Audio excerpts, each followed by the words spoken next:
ఒకవేళ wrong step తీసుకున్నా గానీ అట్‌లీస్ట్ మీ అందరితోని చెప్పుకొని ప్రాబ్లమ్ సాల్వ్ చేసుకుంటే అయిపోతది. ఏదన్నా ప్రాబ్లమ్ ఉంటే నాకు చెప్పమ్మా, నేనేమనను. మా చెల్లెలాగానే నువ్వు. కానీ అమ్మ, నాన్న కోసం బతికాను. ఎందుకంటే మీకు అన్న తమ్ముళ్ళు లేరు.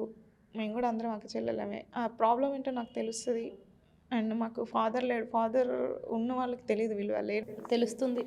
సో, నేను నాన్నకి ఒక కొడుకులాగా కాబట్టి వాళ్ళ నాన్న ఎక్కడికైనా ఎంత నైట్ అయినా మా మీద నమ్మకం వాళ్ళ డ్యాడీకి. వచ్చి పంపించేసి కార్‌లో ఎక్కిచ్చేసి వెళ్ళిపోతుండే. ఎంత నైట్ అయినా అప్పుడప్పుడు అన్న వాళ్ళ రూమ్‌లో, ఇంటికి దగ్గర, మా ఇంటి దగ్గర అట్లా ఉంటుండే. సో, అది చెప్పినాను. "నువ్వు నాన్న కోసం, అమ్మ కోసమే ఉండు. వేరేది ఉంటే నువ్వు ఎదిగి చూపియు. తర్వాత ఎవ్వళ్ళైతే నిన్ను కాదనుకుంటున్నారో వాళ్ళే నీ దగ్గరకొస్తారు.